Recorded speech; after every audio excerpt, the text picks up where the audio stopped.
Recuerdo que ese día comenzó como cualquier otro. No había ninguna señal de que algo horrible estuviera por suceder, y mucho menos que una persona que conocía y con la que había compartido decenas de turnos en el trabajo se convertiría en el protagonista de un episodio de terror. Mi nombre es Amanda, y por varios años trabajé en una tienda grande de artículos para el hogar en una ciudad de tamaño mediano en Estados Unidos.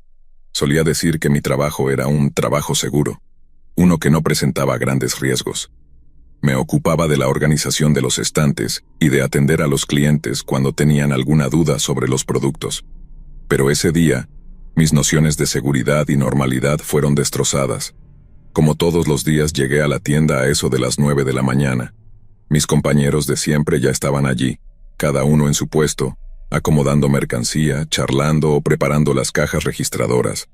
Entre ellos estaba Caleb, un hombre de unos 40 años con quien no había hablado demasiado, pero al que veía todos los días en los pasillos. Caleb era alguien amable, siempre estaba dispuesto a ayudar a cualquiera, y aunque no era alguien de muchas palabras, transmitía calma. Sin embargo, en las últimas semanas había empezado a notar algo diferente en su comportamiento. Parecía que algo oscuro le pesaba en los hombros, una especie de tristeza que se le escapaba en los momentos más inesperados. A veces lo veía mirando al vacío, como si su mente estuviera en otro lugar, muy lejos de los estantes y el ruido de la tienda. Pero siempre pensaba que era algo pasajero, un mal día tal vez como todos tenemos de vez en cuando. Aquella mañana, sin embargo, noté que algo en él era distinto, más perturbador que de costumbre. Caleb llegó tarde, algo inusual en él.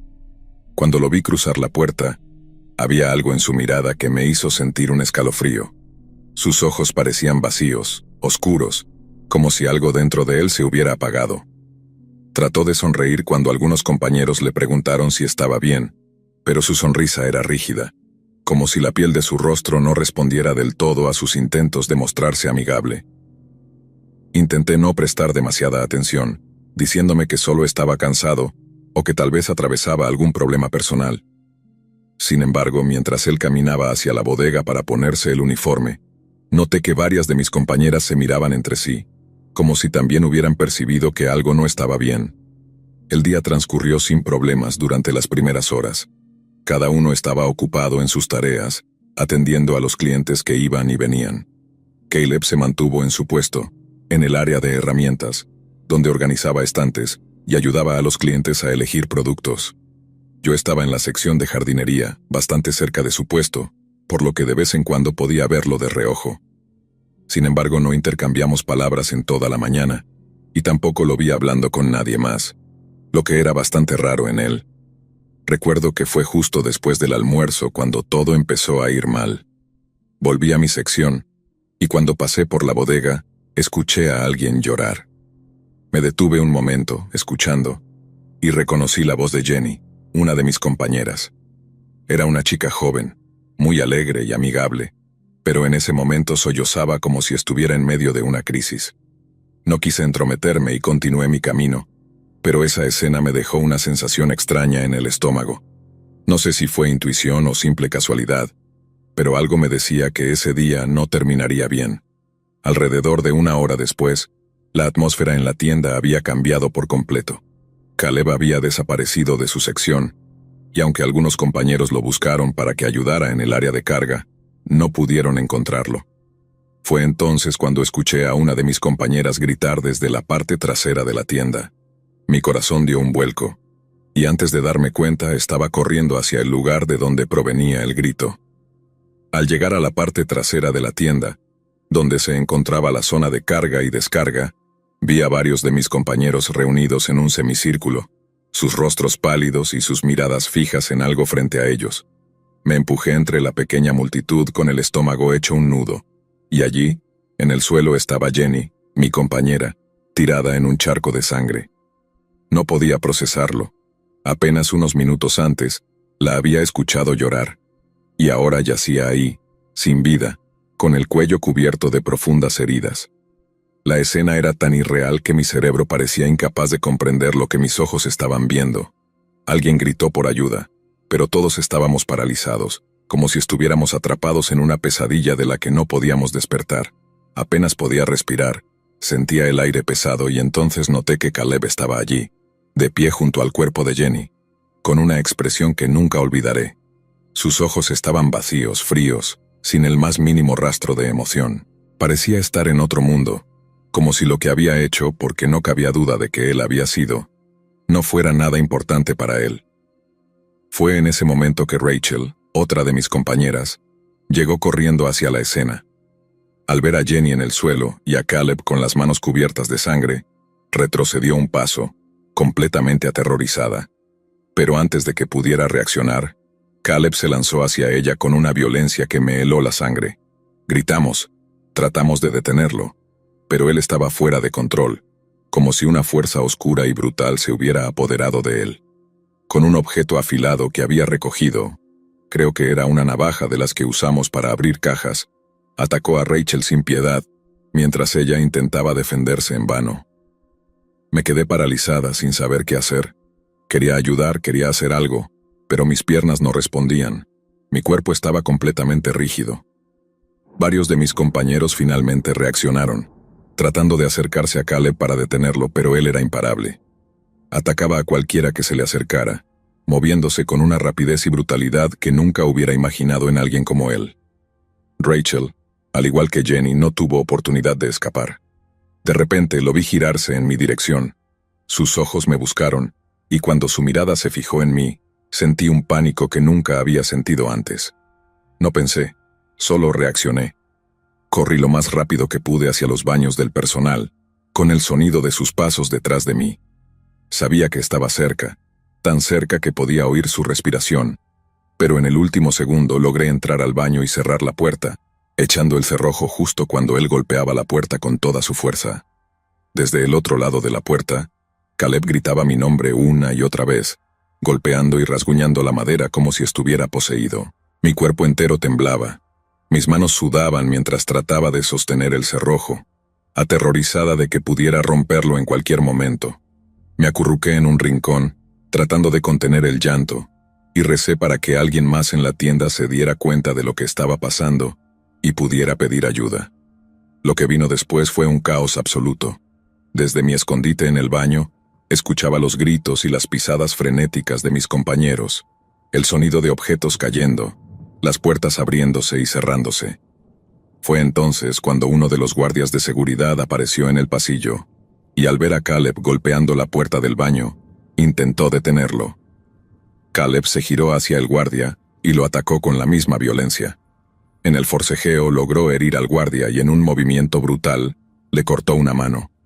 Los gritos del guardia fueron desgarradores. Yo me tapé los oídos, incapaz de soportar el horror que se desarrollaba al otro lado de la puerta. Finalmente escuché el sonido de más personas llegando, otros guardias y algunos compañeros que habían logrado reunir el valor para intervenir. Entre todos lograron sujetarlo, pero Caleb luchó con una ferocidad inhumana hasta que, finalmente, lograron inmovilizarlo. Los gritos cesaron, y un silencio pesado llenó el lugar. Después de unos segundos, alguien llamó a la policía y a una ambulancia, pero yo seguía en el suelo del baño, incapaz de moverme, el miedo aún anclado en mi cuerpo. Finalmente escuché que llamaban a mi puerta, diciendo que estaba a salvo, que Caleb había sido retenido. Cuando abrí la puerta, vi los rostros de mis compañeros, sus expresiones de horror y tristeza, y supe que nada volvería a ser igual. Habíamos presenciado algo que nunca podríamos olvidar. Salí del baño con las piernas temblando, apenas capaz de sostenerme en pie. Mis compañeros me rodearon, algunos me abrazaron, otros simplemente me miraban en silencio, sus rostros pálidos y llenos de horror. Me llevaron a la parte frontal de la tienda, lejos de la zona de carga, donde la policía ya había llegado y estaba asegurando el área. Nos hicieron preguntas, nos pidieron que explicáramos todo lo que habíamos visto, pero las palabras parecían no alcanzar. ¿Cómo podías explicarle a alguien que un hombre al que conocías, con el que habías trabajado codo a codo, se había transformado en un monstruo? Los minutos se alargaron en horas mientras los oficiales tomaban nuestras declaraciones. Me costaba hablar, sentía un nudo en la garganta, y cada vez que intentaba describir lo que había sucedido, los detalles volvían a mi mente como una película de terror que no podía apagar. Al final, uno de los policías me dijo que podía irme a casa, que habían recogido toda la información que necesitaban y me sugirieron que tomara unos días de descanso. Aunque todavía temblaba, agradecí poder salir de allí, de ese lugar que, a partir de ese momento, me causaría pesadillas. Cuando llegué a casa me dejé caer en el sofá, en completo silencio. Me sentía agotada, pero el sueño no venía. Cada vez que cerraba los ojos veía la imagen de Caleb con esos ojos vacíos, su expresión fría y deshumanizada mientras atacaba a Jenny y a Rachel. La escena volvía una y otra vez, como un recuerdo que se negaba a quedarse en el pasado. Días después, supe que Caleb había sido trasladado a una institución de rehabilitación psiquiátrica bajo estricta vigilancia. En los días previos al ataque, había tenido una recaída en las drogas, y aparentemente había estado lidiando con un dolor interno que ninguno de nosotros conocía: la pérdida de su hija cuando era solo un bebé. Según los médicos, esa tragedia había destrozado algo dentro de él hacía años, llevándolo por un camino oscuro del que nunca pudo escapar. Sin embargo, aunque podía entender que había sufrido y que las drogas y sus problemas mentales habían jugado un papel, nada de eso justificaba lo que había hecho. Las vidas de Jenny y Rachel se habían apagado para siempre, y uno de nuestros guardias quedaría marcado de por vida, con la pérdida de su mano y con las secuelas de aquella experiencia aterradora. Caleb fue finalmente condenado a más de 30 años de prisión, sin posibilidad de libertad condicional. Estaba claro que nunca saldría. Aunque había cierta paz en saber que él no volvería a acercarse a nosotros, la tragedia dejó una cicatriz en el alma de todos en la tienda. Aquellos pasillos, que solían ser simplemente el lugar de nuestro trabajo diario, ahora nos traían recuerdos de gritos, de sangre y de terror. Y yo, que había sido la afortunada en lograr escapar, seguía sintiendo la culpa de haber sobrevivido, de haber tenido esa pequeña dosis de suerte que a mis compañeras les fue negada. Desde ese día, nunca volví a ver a Caleb como un simple compañero de trabajo. Se convirtió en un recordatorio constante de lo frágiles que somos, de lo poco que podemos realmente conocer a las personas con las que compartimos nuestros días, y sobre todo de cómo, en un abrir y cerrar de ojos, la vida puede convertirse en una auténtica pesadilla.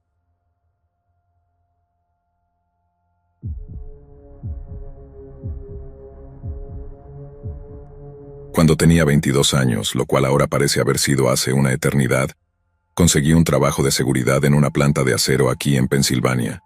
En su mayor parte, era un trabajo bastante sencillo, aunque había muchos turnos nocturnos y, dependiendo de con quién te tocara, esos turnos podían ser o bien tediosos o muy divertidos. Llevaba trabajando allí alrededor de un año, siempre con el mismo equipo, cuando un día uno de los tipos más veteranos anunció que se retiraba. Se mudaba a otro lugar para estar más cerca de su familia, así que naturalmente el jefe necesitaba reemplazarlo. Todos esperábamos que el reemplazo fuera un buen tipo y un trabajador decente, pero lo que obtuvimos fue a un hombre llamado Parker, un trabajador competente que parecía tener todas las características de personalidad de un asesino en serie.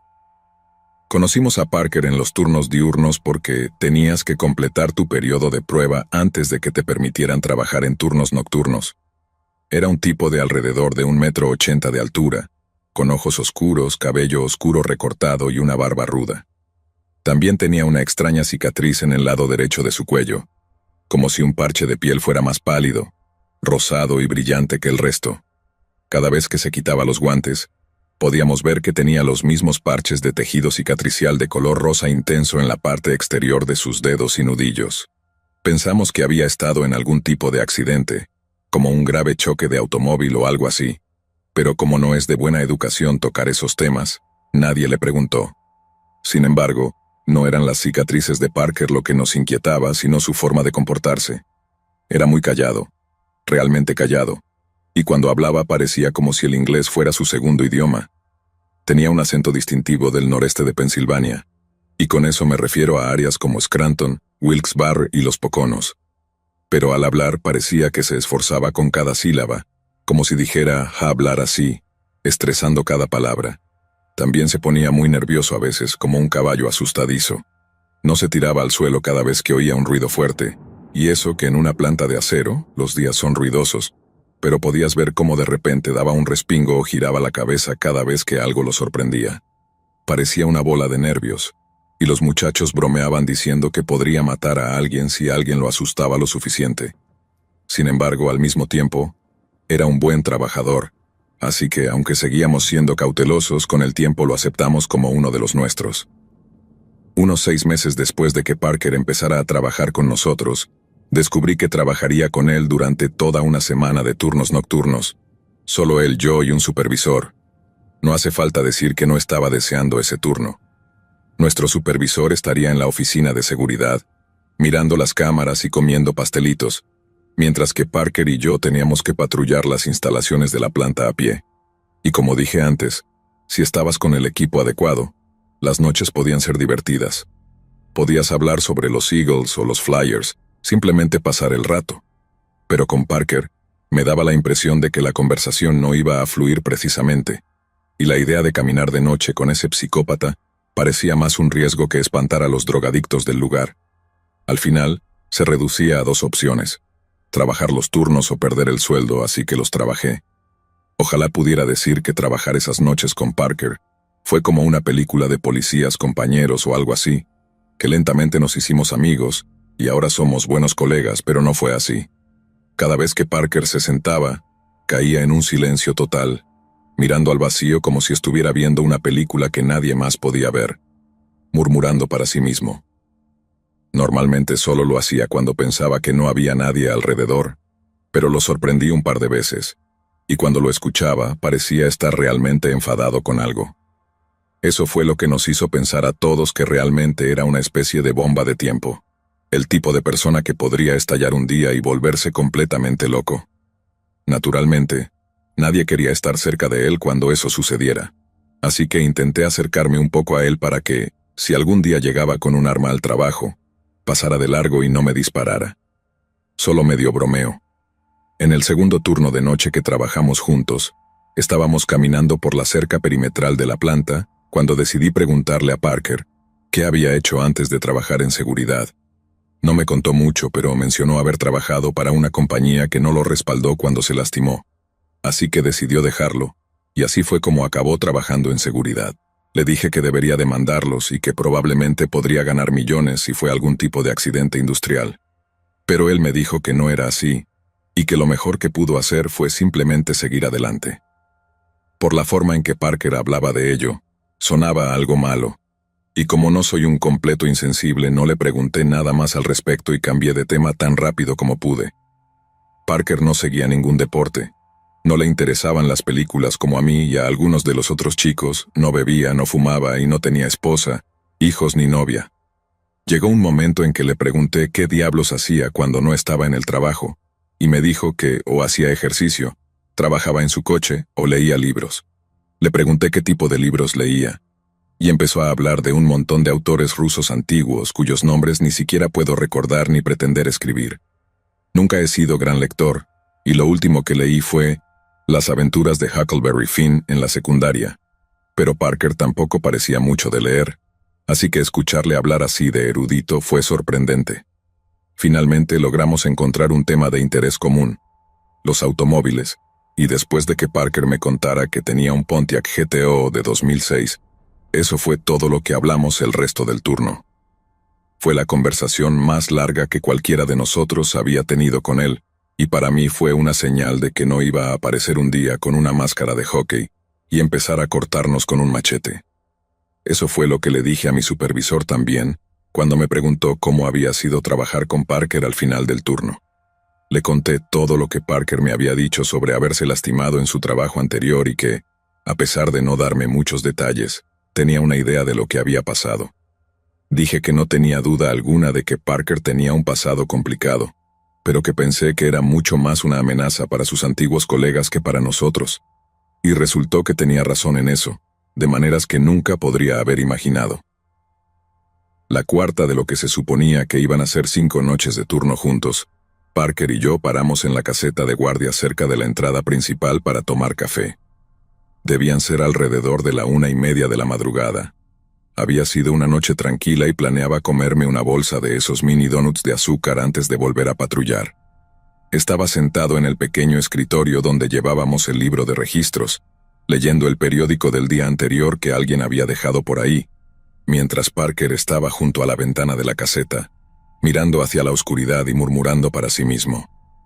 48 horas antes, ese tipo de comportamiento me habría asustado, pero es sorprendente lo rápido que te acostumbras a las rarezas de una persona después de trabajar un par de turnos nocturnos de 12 horas con ella.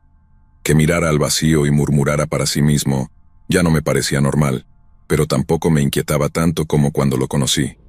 Pero lo que sí me inquietó fue cuando, de la nada, Parker me dijo que algo venía por el camino. Nunca venía nadie por ese camino de noche, a menos que fuera alguien de seguridad, pero siempre llamaban antes. Aún más extraño fue que cuando miré, no vi absolutamente nada en el camino fuera de la caseta.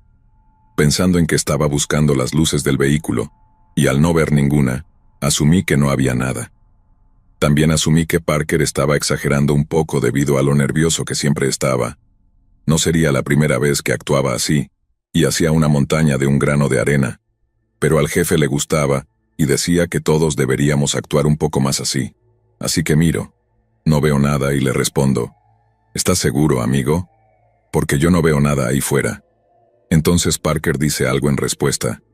Tienen las luces apagadas, pero hay algo ahí. Y apenas terminó de decirlo cuando las luces de lo que parecía un camión o una furgoneta se encendieron tan fuerte que era casi cegador. Estaba a mitad de gritar algo, como, ¿quiénes demonios son esos tipos?, cuando Parker se dio vuelta, con una mirada realmente enojada en su rostro, y vino corriendo hacia mí. Retrocedí preguntándole qué demonios estaba pensando, pero no se detuvo. Se lanzó como un jugador de fútbol americano a punto de taclearme y ¡bam!, me derribó tan fuerte que me dejó sin aire. Aunque luché por mi vida, no tenía ninguna posibilidad de vencerlo. Mis pensamientos corrían como flashes en mi mente, cosas sobre un trabajo interno, sobre cómo Parker era un infiltrado, y que estaba a punto de matarme para silenciarme. No tenía sentido pensar en qué querría un equipo de ladrones en una planta de acero, pero supongo que no estaba pensando claramente en ese momento. Esto también ocurrió en cuestión de segundos. Las luces se encendieron, Parker se giró y me atacó. Yo estaba a punto de gritar, ¿qué haces?, cuando toda la maldita caseta explotó en una lluvia de cristales y chispas. Podía oír armas automáticas, quizá media docena de ellas, todas disparando a la caseta como ta-ta-ta-ta. Los cristales entraron primero, pero después de eso podías escuchar los rebotes y ver las chispas antes de que una bala golpeara la luz sobre nuestras cabezas y sumiera la caseta en la oscuridad, bañándonos con aún más cristales rotos. Parker estuvo encima de mí todo el tiempo, pero obviamente para entonces me di cuenta de por qué me había derribado y dejé de luchar. No quería lastimarme, en realidad era todo lo contrario. El tipo al que una vez pensé que podría volverse loco y matarnos estaba tratando de salvarme la vida. Los disparos terminaron en cuestión de segundos, y sé que es un cliché en este punto, pero realmente se sintió como mucho más tiempo. Pero en cuanto terminó, Parker rodó fuera de mí y salió de la caseta en una especie de posición agachada. Quería seguirlo. Quería levantarme y correr, pero mis piernas simplemente no me respondían. Todo lo que podía pensar era en esas armas automáticas afuera, y en cómo, si me levantaba, me llenaban de tanto plomo que podrían usar mi cabeza como un lápiz afilado. Aún no estaba certificado para portar un arma, pero Parker sí lo estaba, lo cual supongo que es la mitad de la razón por la que obtuvo el trabajo. Así que, mientras yo solo tenía una linterna y un spray de pimienta, él había salido corriendo con nuestra única arma. Sabía que cualquier breve ventana para escapar de la caseta se había cerrado. Parker pareció reconocer que los tipos afuera estaban recargando, así que aprovechó para salir de la caseta antes de que tuvieran la oportunidad de abrir fuego nuevamente. Me imaginé que eso significaba que tenía solo unos segundos antes de que otra tormenta de balas destrozara la caseta, y posiblemente a mí también. Pero entonces pensé que si me levantaba para correr, les daría un objetivo claro y estaría totalmente acabado. No solo parcialmente. Así que esperé, y esperé, medio esperando que el sonido del tiroteo regresara, y que mi vida terminara. Pero no lo hizo. Lo único que escuché fueron pasos acercándose cada vez más a la caseta.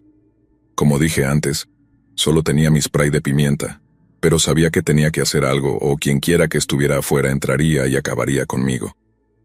Así que hice lo único que se me ocurrió. Empecé a hacer mucho ruido. Comencé a gritar que si daban un paso más iba a abrir fuego con mi escopeta y que, Aunque no pudiera matarlos a todos, al menos uno iba a morir. Los pasos se detuvieron de repente y hubo un momento de silencio. Luego oí una voz. Sonaba como un hombre que fumaba tubos de escape y comía grava en el desayuno, y cuando habló, no sonaba enojado ni asustado, sonaba casi engreído preguntando, ¿dónde está McCabe? A lo que obviamente respondí, ¿quién es McCabe? No teníamos a nadie con ese nombre trabajando con nosotros, así que puedes apostar que les hice saber eso rápidamente, y les dije que, si buscaban a esa persona, estaban arriesgando una condena de 100 años en prisión por absolutamente nada, porque quien fuera que estuvieran buscando, no estaba aquí. Hubo otra pausa, y entonces el tipo dijo algo como, sé que está ahí, respeto que intentes protegerlo, pero eso va a hacer que te maten, y un pedazo de basura como él no vale la pena morir por él. Tuve que decirle una segunda vez que no tenía idea de lo que estaba hablando, y que nadie tenía que morir solo porque cometieron un error tonto. Hubo otra pausa y escuché a los tipos afuera susurrándose entre ellos, pero no pude entenderlo. El otro tipo, el de la voz de tubos de escape, dijo, de acuerdo, tienes hasta que cuente 3 para decirnos dónde está McCabe. Si no, vamos a entrar para matarte. Después de eso, empezó a contar. Dijo 3, y le respondí que no tenía sentido matarme, y todo lo que dijo en respuesta fue 2. Empecé a pensar que tal vez podría saltar por la ventana rota cuando se acercaran y luego podría usar la caseta como cobertura durante unos segundos, para correr hacia la oscuridad. El tipo gritó, 1, y pensé, de acuerdo, necesito saltar por esta ventana de un solo intento o estoy muerto. Entonces el tipo gritó, de acuerdo, vamos a... Y eso fue lo último que escuché porque cualquier cosa que iba a decir fue ahogada por el sonido de más disparos. Oí tal vez 9 o 10 tiros y luego alguien gritó antes de que dispararan nuevamente. Estaba tan asustado que pensé que estaban disparando de nuevo a la caseta, y en lugar de arriesgarse a entrar para matarme, simplemente vaciarían las balas en ella con la esperanza de que una bala atravesara y me alcanzara. Pero muy rápidamente me di cuenta de que nada estaba golpeando la caseta. Todos los disparos estaban dirigidos a otra cosa afuera. Sabía que esa era mi oportunidad dorada para correr, pero cuando llegó el momento de ponerme de pie otra vez, supe que era demasiado arriesgado mientras hubiera balas en el aire. Tenía que quedarme quieto, esperar a que los disparos cesaran y luego esperar un momento. Pero literalmente, apenas cesaron los disparos, escuché pasos corriendo hacia la caseta antes de que, de repente, Parker estuviera parado frente a mí, pistola en mano, y con una expresión absolutamente psicótica en su rostro. Me ladró, sal de aquí y vendrán más. No sé qué fue de lo que me dijo que, de repente, mis piernas recordaron cómo funcionar. No le agradecí, no hice preguntas, simplemente corrí a toda velocidad hacia la oficina de seguridad de la planta para refugiarme allí. Existía la posibilidad de que nuestro supervisor hubiera visto lo que estaba sucediendo, pero también existía la posibilidad de que no lo hubiera visto, así que necesitaba llegar allí lo más rápido posible para asegurarme de que la policía llegara cuanto antes. Para resumir, miramos las cámaras todo el tiempo hasta que apareció la policía, pero todo lo que vimos fue la caseta llena de balazos y las luces del vehículo en el que se habían acercado los tiradores. Parker, o McCabe, como quieras llamarlo, no estaba por ninguna parte, ni tampoco se le volvió a ver, al menos que yo sepa. Nuestro jefe entregó toda la documentación a la policía, hasta el último papel que teníamos para continuar con la investigación. La policía nos dijo que todo era falso, cada documento, menos su rostro, y que coincidía con el de un tal McCabe que solía ser parte de una banda en prisión hasta que sus relaciones con sus antiguos compañeros se agriaron por alguna razón, y esa fue toda la explicación que recibimos. Y, hasta donde yo sé, Parker o McCabe sigue prófugo. No sé qué hizo para enfurecer tanto a esos tipos, pero sé que cometieron un error al ir tras él de esa forma, error que pagaron con sus vidas.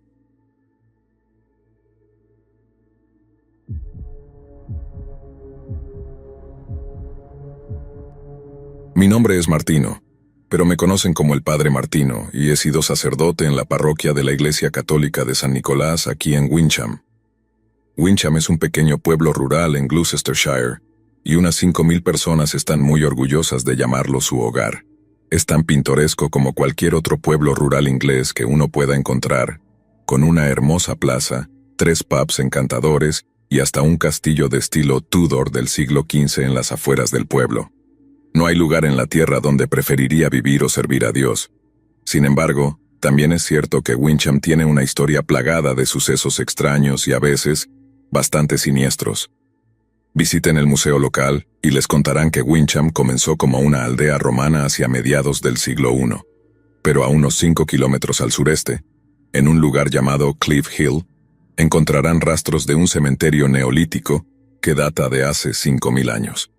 Los habitantes de la zona llevaban a sus muertos a una tumba comunal en la cima de la colina, la cual no solo era un lugar de reverencia, sino también un sitio de rituales donde los vivos podían comunicarse con los muertos. En esa época se hacía hincapié en la memoria colectiva y el parentesco, enfatizando a los muertos como parte de la comunidad en lugar de como individuos aislados. Dada mi profesión, eso es algo que me resulta profundamente conmovedor. Sin embargo, a menudo me he preguntado cuánto influjo tienen esos espíritus ancestrales hoy en día, o si los eventos extraños que he observado en Wincham son ecos de acontecimientos mucho más recientes.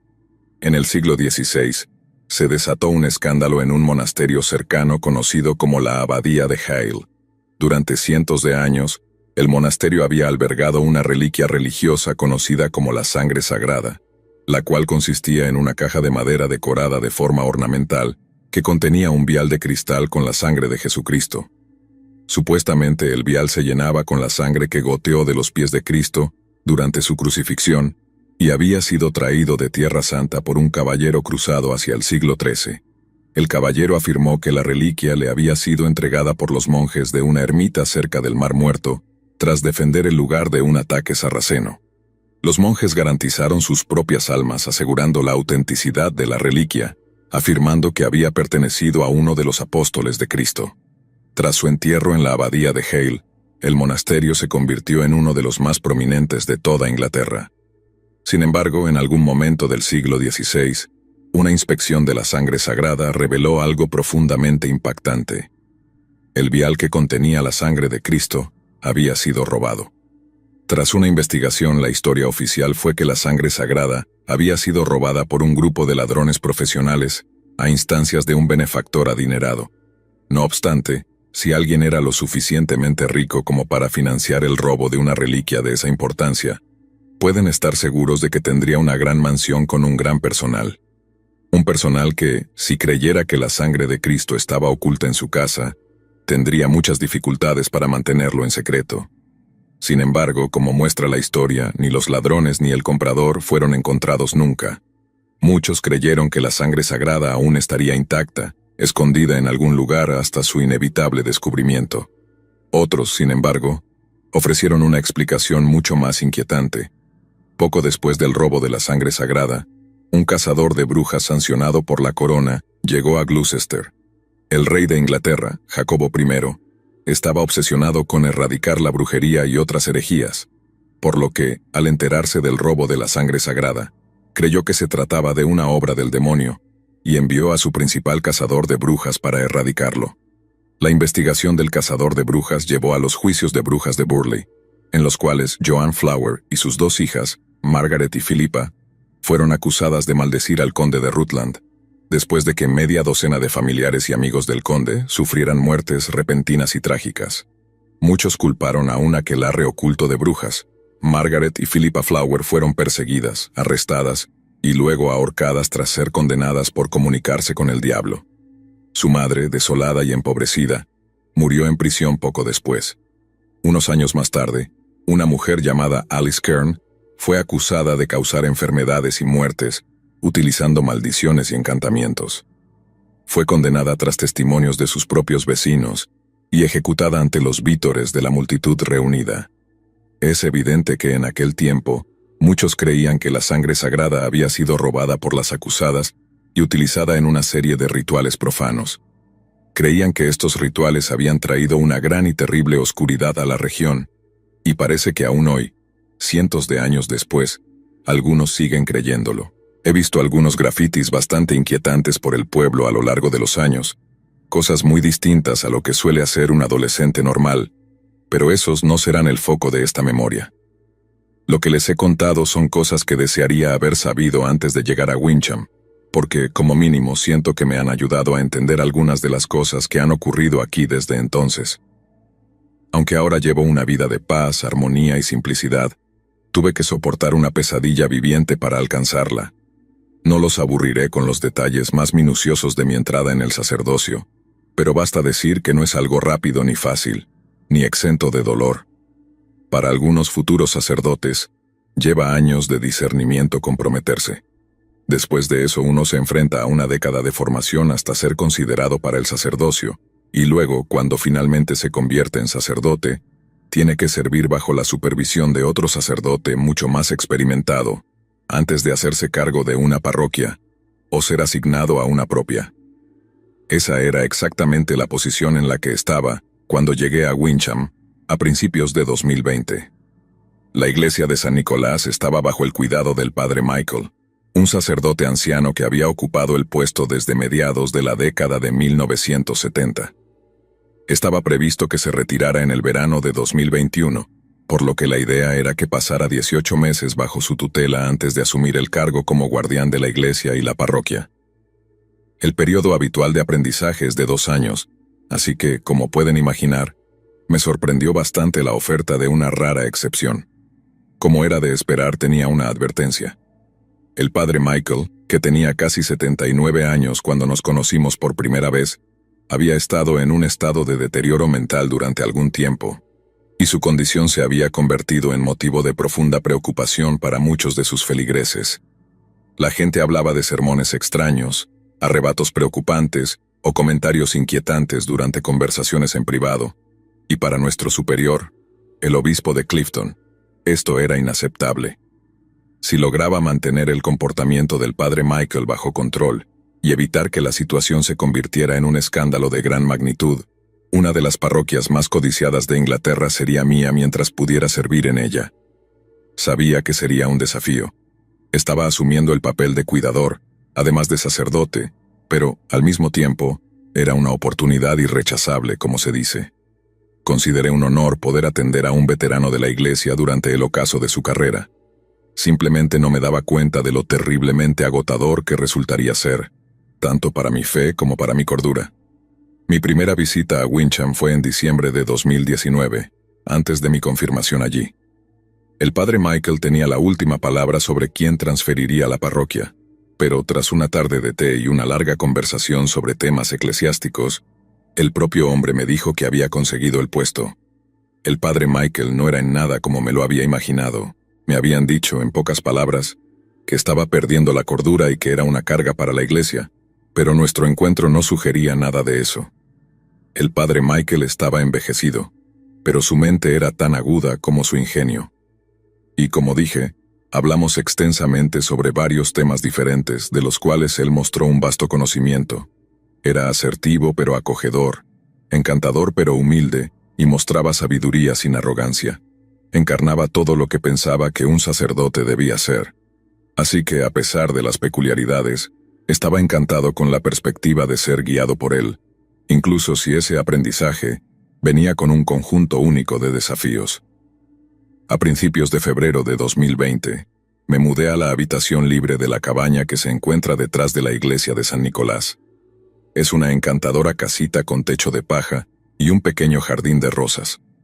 También es mi hogar actual, y el lugar donde me siento en este momento a escribir estas memorias, pero en aquellos tiempos era un lugar de gran incertidumbre para mí.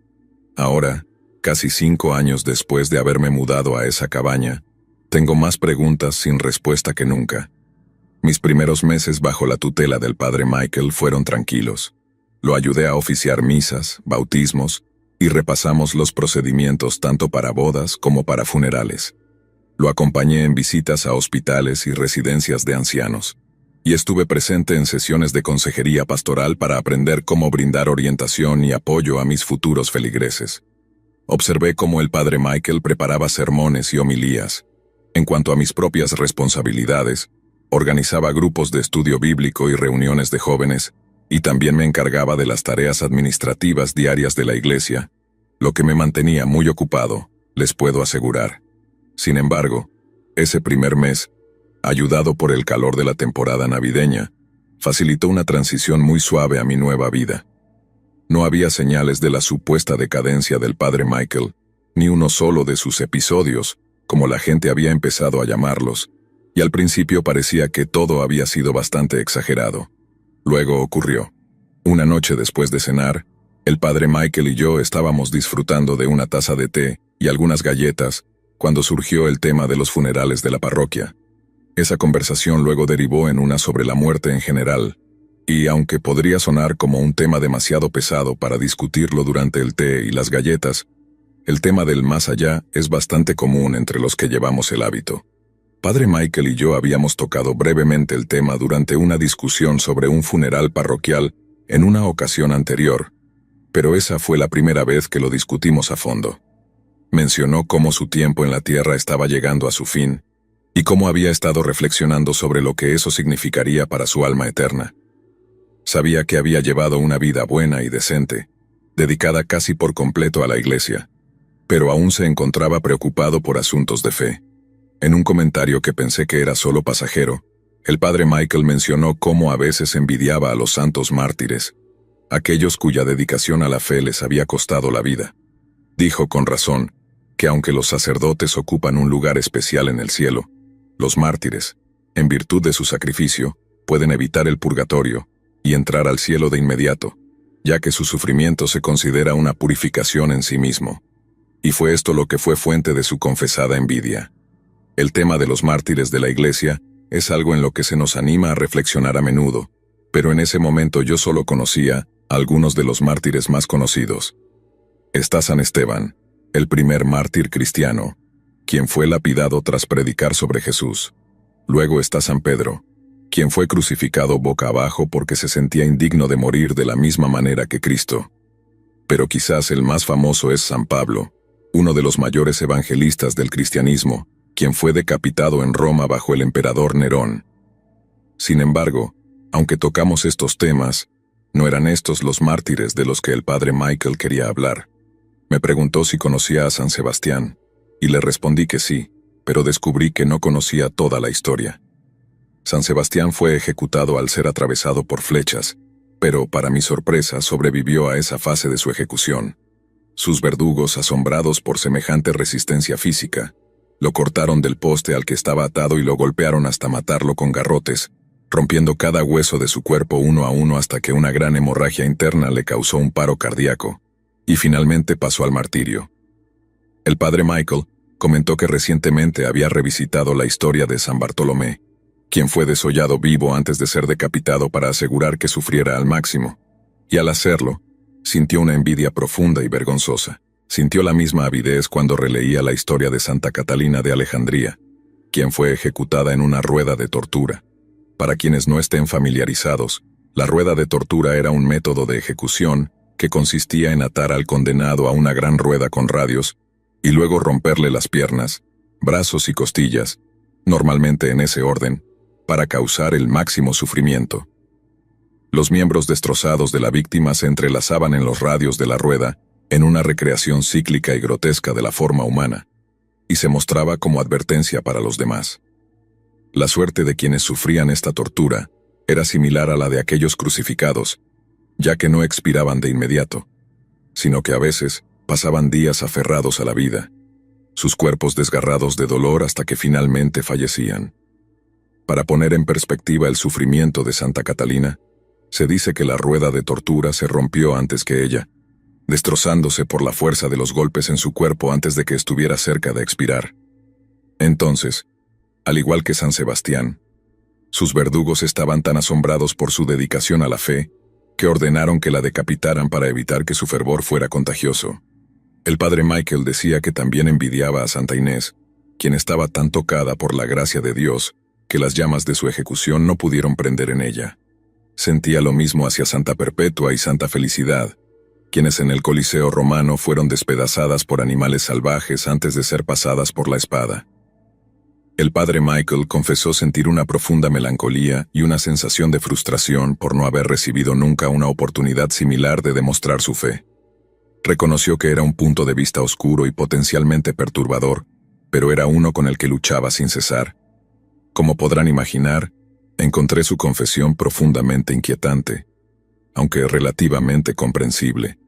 Había recibido advertencias previas de que el padre Michael podía decir o hacer cosas algo inusuales, y una de mis tareas era evitar que tales incidentes se convirtieran en algo más grave.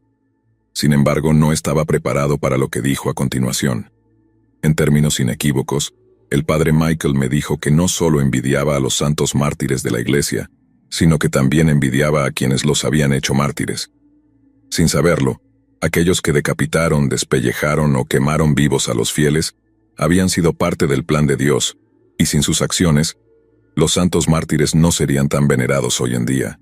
Aunque él mismo no pudiera alcanzar el martirio, cambiaría su lugar gustosamente por el de uno de los muchos verdugos de los mártires, simplemente para estar más cerca del acto en sí.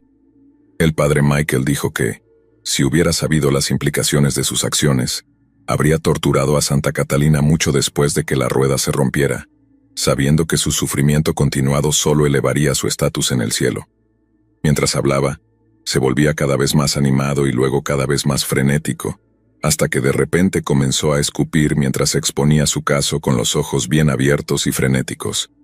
No me avergüenza decir que estaba asustado, porque el miedo no era por mí, sino completamente por la salud y el bienestar del padre Michael. Fue la primera vez que mostró un comportamiento objetivamente perturbador o preocupante, el tipo de cosas de las que me habían advertido antes de mi llegada, pero aún así, verlo de cerca por primera vez y saber cuán gráfica y detalladamente podía hablar, resultó una revelación escalofriante.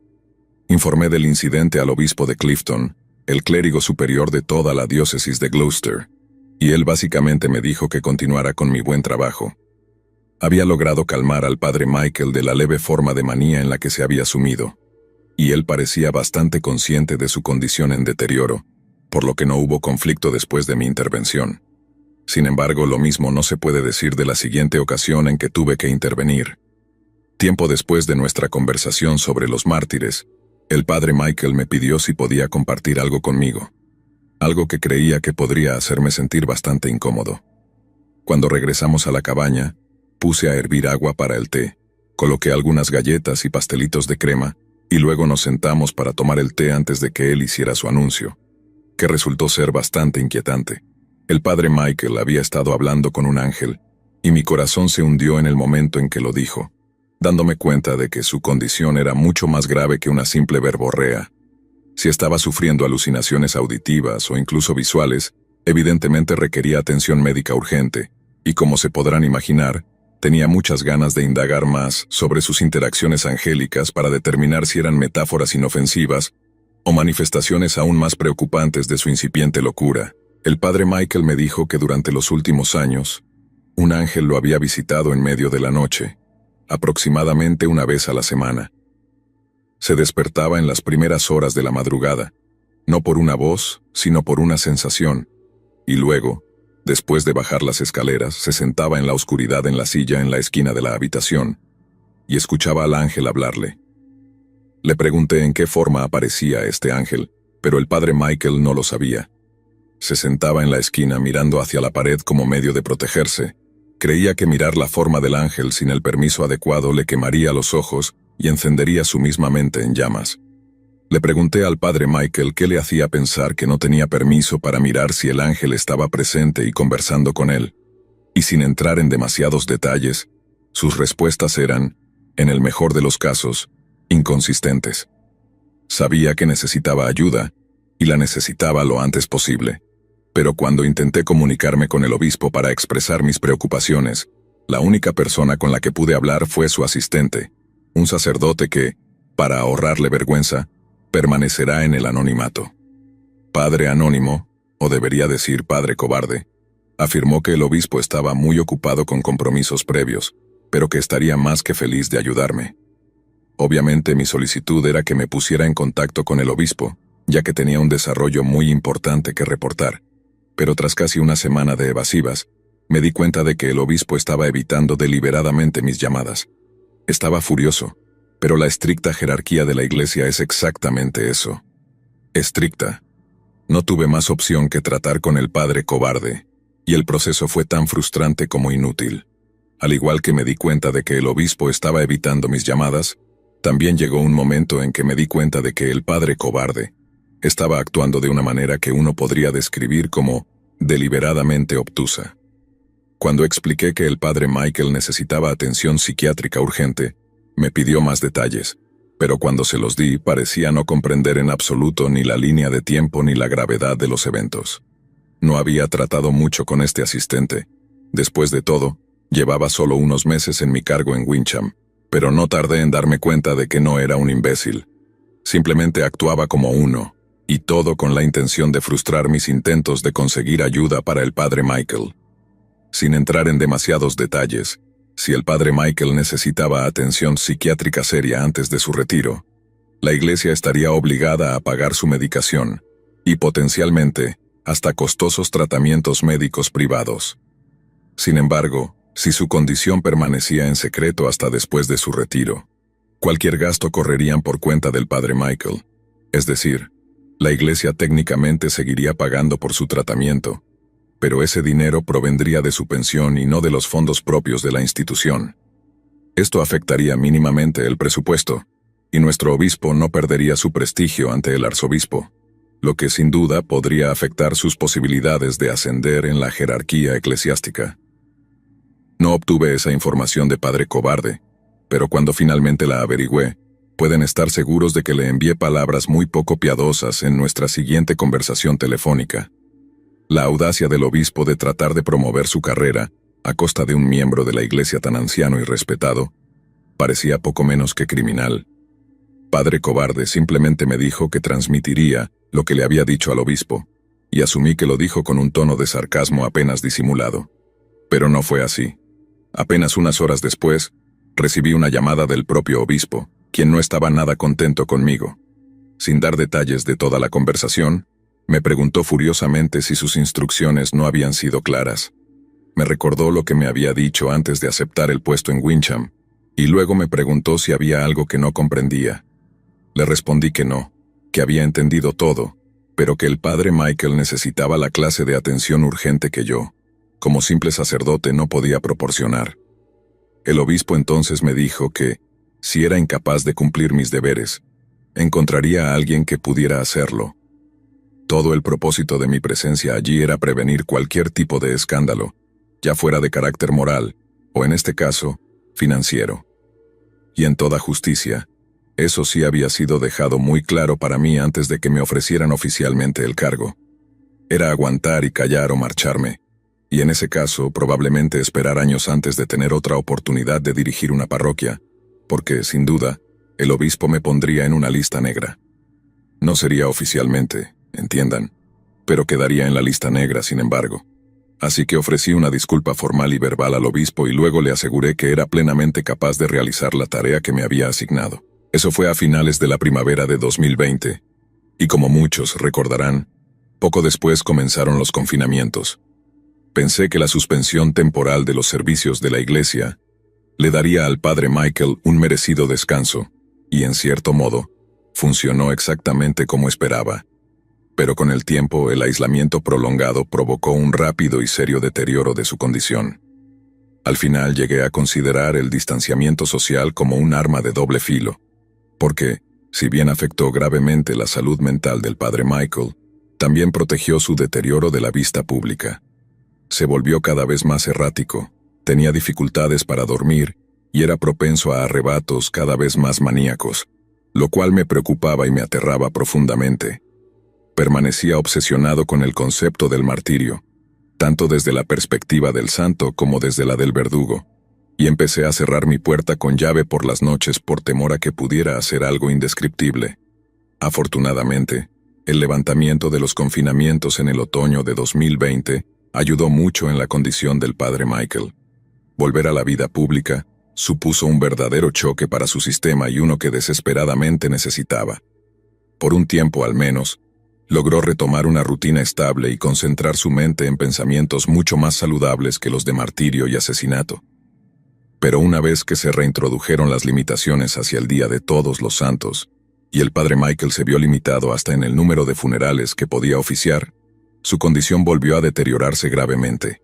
Se volvió cada vez más obsesivo con la idea de que estaba a punto de recibir lo que él llamaba una comunicación celestial, pero cada vez que intentaba profundizar en el asunto, comenzaba a hablar en acertijos bíblicos y evitaba dar respuestas claras.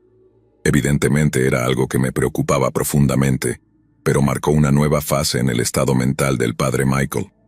En lugar de estar irritable, iracundo y propenso a la cólera, estaba eufórico. Como he dicho, era algo muy inquietante, pero esta nueva fase venía acompañada de comportamientos considerablemente más manejables que los que había exhibido anteriormente. La proximidad de la Navidad le dio algo en lo que enfocar su mente, algo que no era tan espantoso ni macabro como sus anteriores fijaciones, y eso lo recibí con gratitud. Sin embargo, tras pasar el día de Año Nuevo, las cosas cambiaron drásticamente. El aislamiento de los confinamientos de enero y la desolación del crudo invierno británico resultaron devastadores para el estado mental del padre Michael. Sus conversaciones con ese supuesto ángel pasaron de ser semanales a convertirse en casi diarias, lo que significaba que su higiene del sueño era pésima. Se volvió irritable, colérico y a veces incluso violento. Rompió objetos de la casa, le gritó a algunos feligreses, y en una ocasión tuve que intervenir físicamente durante una misa después de que él se desviara hacia un tema inquietante sobre la comunicación con los ángeles. Comencé a preguntarme si podría soportar otro año bajo la tutela del padre Michael, y uso la palabra soportar en el sentido literal. Poco sabía yo que él se iría en menos de un mes. Durante la mayor parte de febrero de 2021, el padre Michael había estado tomándose un descanso de sus deberes parroquiales. Había rechazado sugerencias anteriores de tomarse un periodo de descanso, pero tras la finalización del periodo navideño, su manía fue reemplazada por una depresión abrumadora. Su ausencia pública era relativamente fácil de explicar, y yo tenía la experiencia suficiente para reemplazarlo de manera efectiva durante ese tiempo. Pero entonces, una mañana de domingo, el 28 de febrero, para ser exactos, me desperté para encontrar al padre Michael vestido, compuesto y listo para oficiar la misa. Era como si toda su depresión y manía se hubieran evaporado de repente, y no solo parecía estar perfectamente bien, sino que parecía estar entusiasmado por oficiar la misa. El servicio fue impecable, y los feligreses estaban visiblemente encantados de verlo activo y bien después de su ausencia. Después de la misa, compartimos una tetera y algunas galletas rellenas de crema. Empecé a hacerle preguntas suaves pero inquisitivas sobre su renovado estado de ánimo. Sus respuestas fueron bastante directas. Me dijo que durante los 12 meses anteriores había hecho muchas preguntas a Dios, ninguna de las cuales había recibido respuesta. Pero en las primeras horas de esa mañana de domingo, finalmente recibió una respuesta del ángel con el que había estado comunicándose. El ángel le dijo que esa misma noche recibiría una señal, y que no sabría dónde, cómo ni exactamente cuándo, pero que le darían una señal.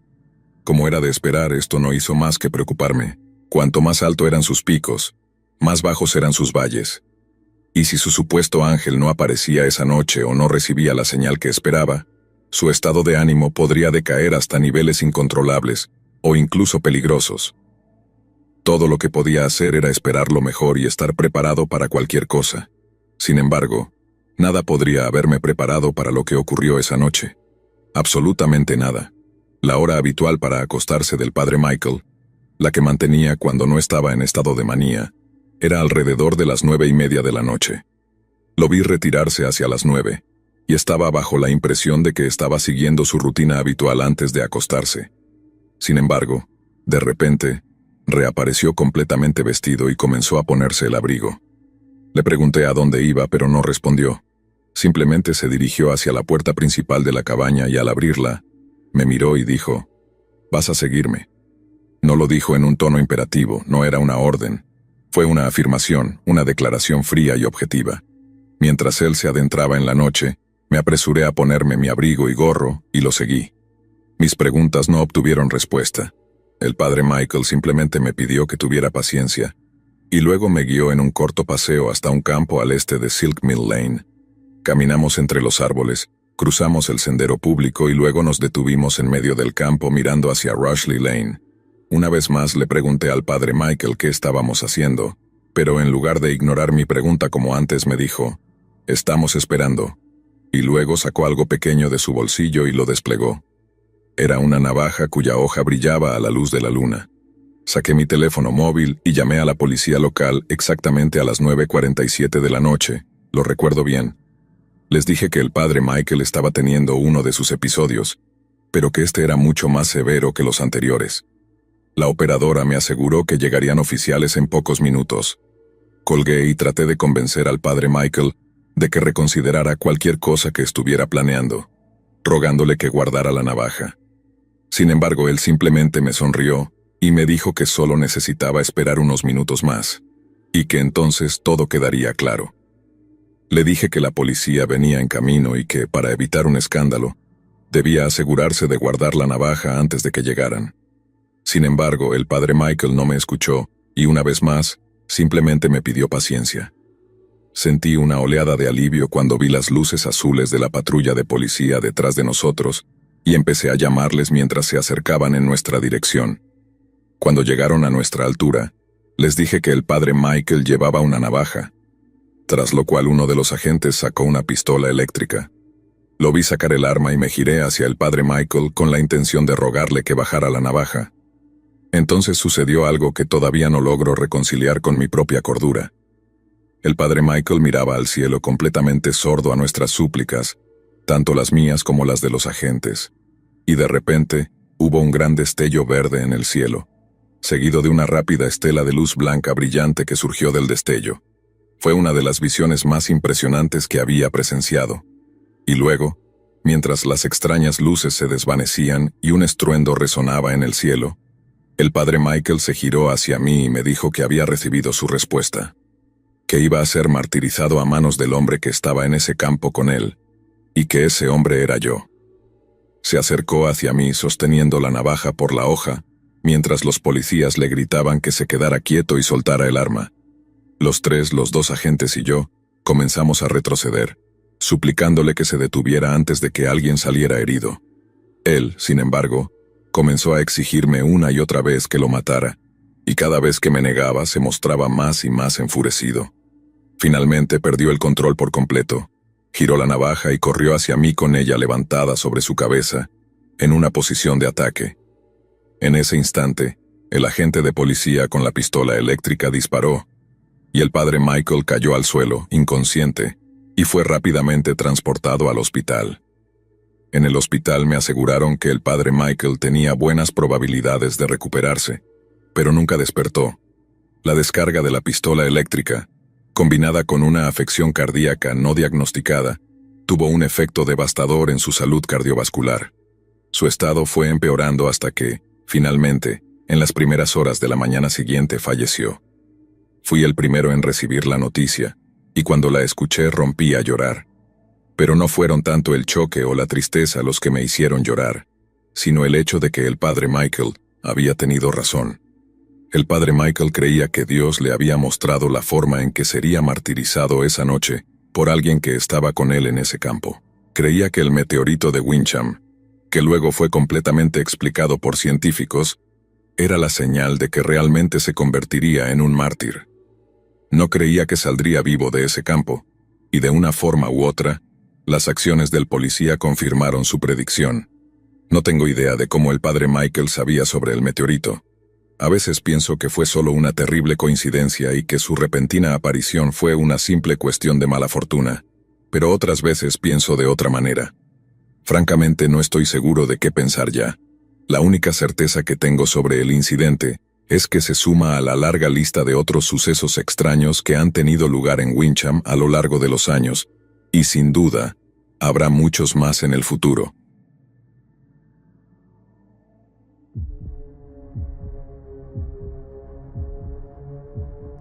En el 2013 yo era subgerente en una ferretería aquí en Delaware. Para mis turnos de la mañana me encargaba de abrir el lugar, poner en marcha las computadoras y las cajas registradoras, y luego me dirigía a la oficina para revisar el contestador. Esta era probablemente una de las partes más cruciales de mi rutina matutina, porque era la manera de averiguar si alguna entrega se había cancelado, si algo iba a llegar antes de lo esperado, o si alguien había llamado para reportarse enfermo esa mañana. Así que me siento con mi café y escucho 2 o 3 mensajes bastante rutinarios. Luego, cuando pulso el botón para escuchar el siguiente, Reconozco la voz de inmediato. Estaba medio esperando escuchar la voz de Greg en uno de los mensajes, porque se suponía que él debía estar allí esa mañana para ayudarme a abrir. Escuchar su voz fue un alivio al principio, porque al menos sabía que estaba bien y que solo se había enfermado. Pero eso no fue lo que llamó a decirnos. Greg era un hombre mayor, cercano a la edad de jubilación, y posiblemente era el hombre más amable con el que había tenido el placer de trabajar. Así que, naturalmente, cuando no lo vi esa mañana me preocupé.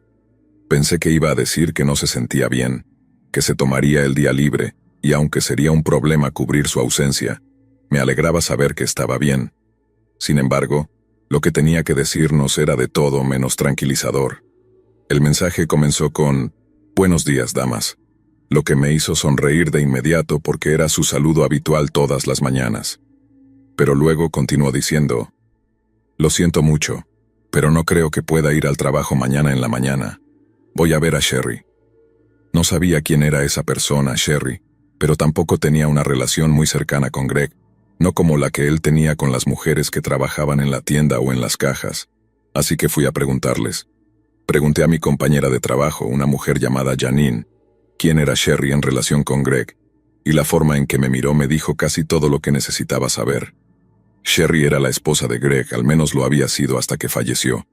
Supongo que eso no deja de hacerla su esposa, pero entienden lo que quiero decir. Así que, cuando él dijo que iba a ver a Sherry, pensé que quería decir que iba a visitar su tumba o algo así. Pero cuando lo mencioné y expresé que no estaba seguro de si eso ameritaba un día de enfermedad, Janine estuvo completamente de acuerdo. Ella me dijo que no era propio de Greg llamar para reportarse enfermo, y que solo visitaba la tumba de Sherry en su aniversario, en su cumpleaños y, generalmente una vez cerca de las festividades. Entonces le pregunté a Janine, «Bueno, ¿qué significa que diga que va a ver a Sherry?» Y después de que ella se puso pálida, simplemente respondió, «Creo que mejor deberías hacer algunas llamadas», a lo cual obedecí.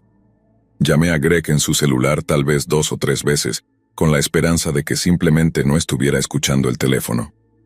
Probé en su teléfono de casa, pero nuevamente mis llamadas no obtuvieron respuesta.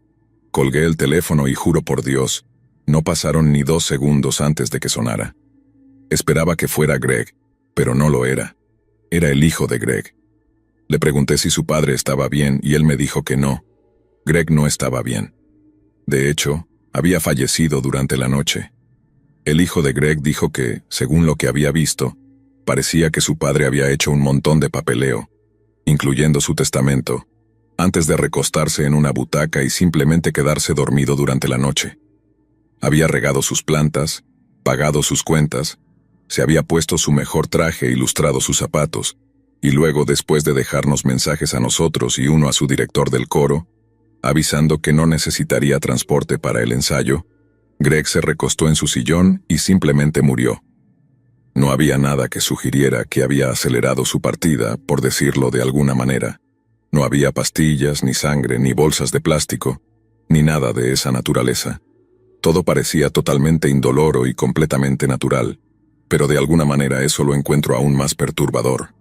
Lo que me asusta es la idea de que él, de alguna forma, sabía que era su momento. Todos sabemos cuando estamos cerca de la muerte y sentimos una especie de tranquilidad al respecto, o simplemente Greg no le tenía miedo. Todo lo relacionado con Greg no es lo más aterrador que me ha pasado. He estado en un choque múltiple de 14 autos, en el que una familia de 4 personas falleció. Y créanme, eso fue mucho más aterrador que enterarme de que Greg había fallecido en paz. Pero ese accidente no me persigue como la muerte repentina de Greg. Y supongo que es porque todas esas preguntas sin respuesta rodean una de las pocas cosas que todos compartimos. Hombre, mujer o niño, este u oeste, norte o sur. Es algo imparable e inevitable.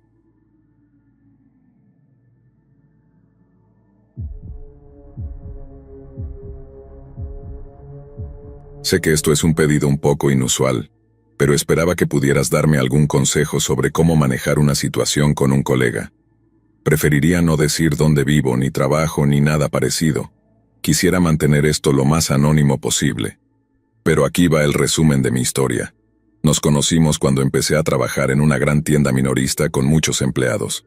Fue la primera persona en realmente hacer un esfuerzo por ser amable conmigo, y pensé que tal vez podríamos terminar siendo amigos de trabajo, pero estaba equivocada. Rápidamente pasó de ser alguien cálido pero amigable en términos platónicos a invitarme a salir a tomar algo con él. No estaba buscando una relación en ese momento, y sabía exactamente cuál era la implicación de su invitación, así que cada vez que me invitaba, yo amablemente declinaba, esperando que eventualmente captara la indirecta, pero no fue así. Parecía pensar que si seguía insistiendo, al final terminaría diciendo que sí. No tenía el valor de decirle que no me gustaba de esa forma, pero tampoco quería mentir diciendo que tenía novio. Al final, pensé que lo mejor sería transferirme a otro departamento, pero se convirtió en una especie de juego de gato y ratón, ya que él me seguía a donde iba en términos de transferencias de departamento. Al final, tuve que acudir a recursos humanos, y solo entonces detuvieron sus transferencias sin que él supiera que yo me había dirigido a ellos. Cometí el error de darle mi número de teléfono cuando recién empecé, ya que él se ofreció a cubrirme turnos si necesitaba.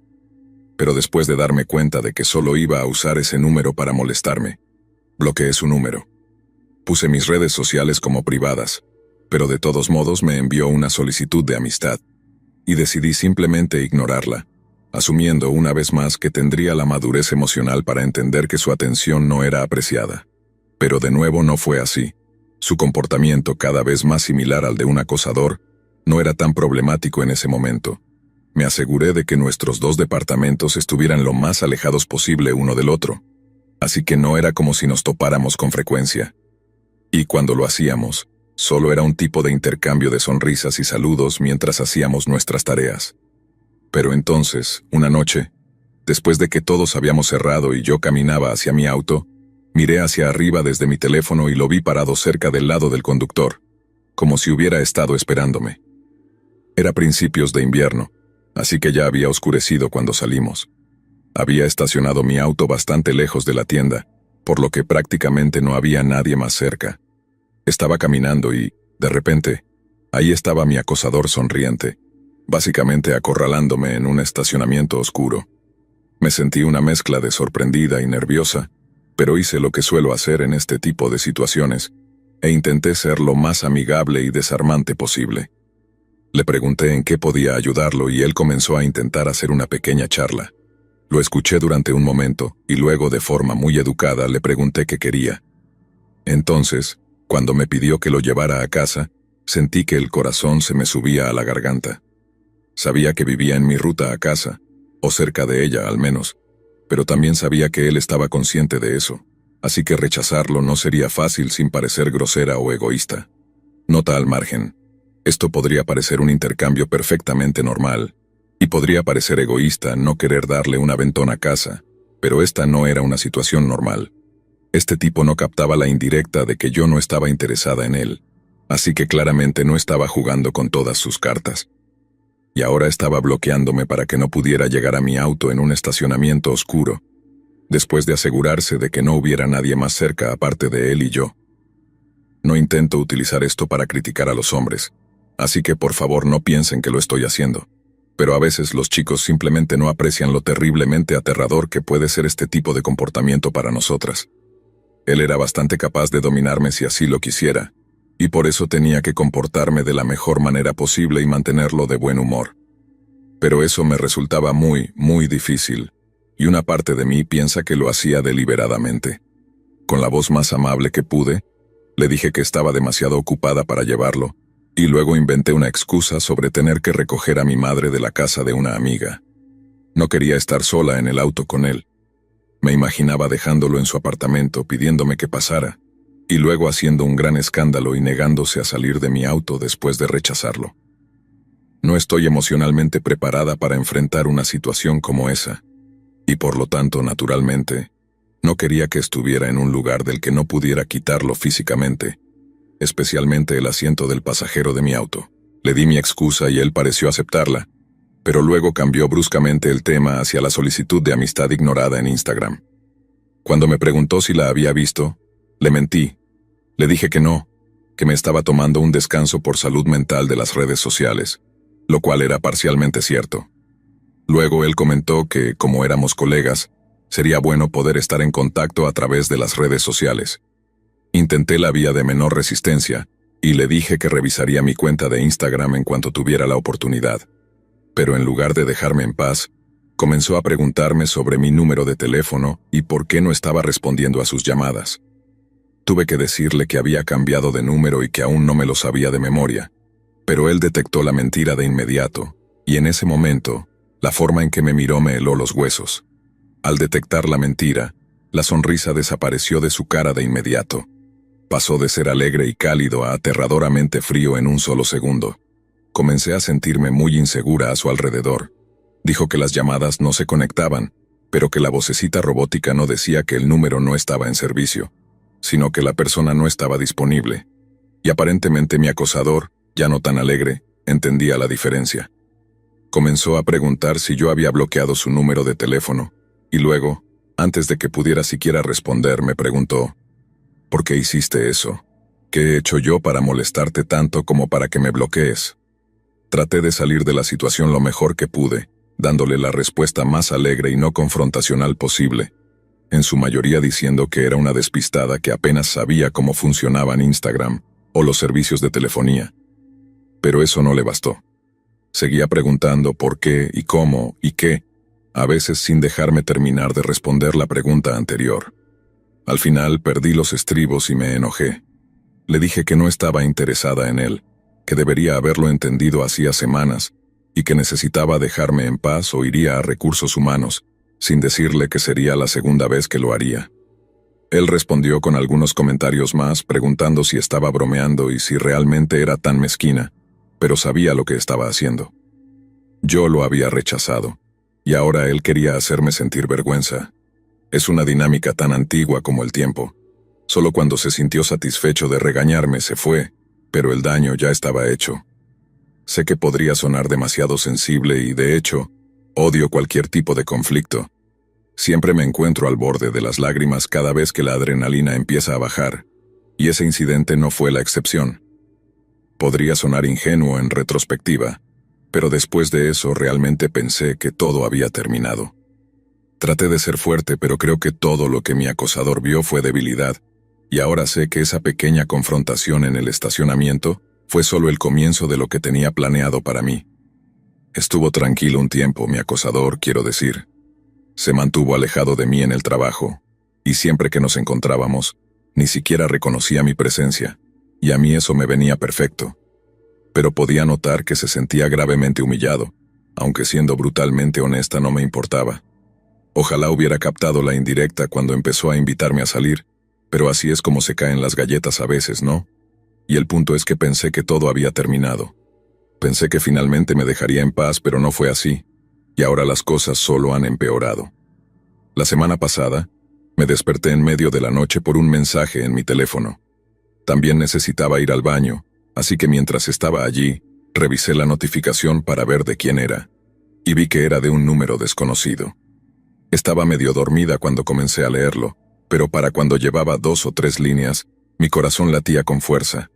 El mensaje era de mi acosador y decía algo como: «Hola, mi nombre, creo que estoy estacionado junto a tu auto. ¿Vives en mi dirección? Porque juro que es tu auto el que está estacionado al lado del mío. ¿Qué probabilidades, eh?» Incluso envió una foto solo para asegurarse de que supiera que no se había confundido, o que no estaba simplemente bromeando conmigo como venganza por haberlo rechazado. Sentí el corazón en la garganta otra vez. Estaba completamente despierta, con millones de preguntas pasando por mi mente al mismo tiempo, con una principal: ¿cómo demonios me encontró? Mi teoría general es que me siguió hasta casa. Evidentemente se compró un auto, ¿verdad? Y obviamente con la falta de comunicación yo no tenía forma de saber que él se había comprado uno. Podría haberme seguido hasta casa, podría haber estado justo detrás de mí todo el tiempo y, a menos que realmente hubiera mirado al espejo retrovisor para ver quiénes eran los conductores detrás de mí, no habría manera de saber que me estaba siguiendo. Creo que ya resolví esa parte. Lo único que no puedo resolver es qué hacer ahora. Sé que podría ser mucho pedir, pero ¿sería posible que leyeras esto en voz alta, que tus oyentes sepan por lo que estoy pasando ahora mismo, y tal vez me den sus mejores consejos en los comentarios? Y no me refiero a cosas legales, porque no tengo ninguna confianza en que la policía pueda mantenerme a salvo. Tampoco creo que mudarme de nuevo con mis padres sea una opción, porque viven a 5 minutos en auto de donde trabajamos, y no quiero que mi auto esté estacionado afuera de su casa, en caso de que mi acosador lo vea y luego sepa dónde viven ellos también. Estoy más que dispuesta a renunciar al lugar donde trabajo, y creo que probablemente eso es lo que haré en cuanto tenga la primera oportunidad, pero solo quiero saber si alguien más ha tenido este mismo problema, sin tener fe en la policía para detenerlo, y terminó haciendo algo que, no sé, hizo que todo desapareciera. Además, mi papá ya no está aquí, y realmente no quiero contarle esto a mi hermano porque si lo hago probablemente termine en prisión. Lo sé, porque inevitablemente la gente va a preguntar, ¿por qué no involucras a tu padre o a otros familiares varones? Y la respuesta corta es que no tengo a nadie más. Sé que esto probablemente no fue lo más aterrador que hayas leído, y me siento un poco rara al enviártelo, cuando hay personas que realmente casi han muerto en las experiencias que te cuentan. Pero por favor, cuando digo que estoy realmente asustada, lo digo desde el fondo de mi alma. Me da miedo que esto no vaya a ser algo de lo que me reiré en 10 o 15 años, ese admirador obsesivo sobre el que pongo los ojos en blanco cuando mi futuro esposo me lo recuerde. Me temo que este será el último capítulo de mi corta vida. Este tipo está escalando, y realmente intentaré cualquier cosa para detenerlo, porque solo hay una manera en la que terminan estas cosas si esa escalada no se detiene, y me da mucho miedo. No creo que pueda ni siquiera decir en voz alta cuál podría ser ese final.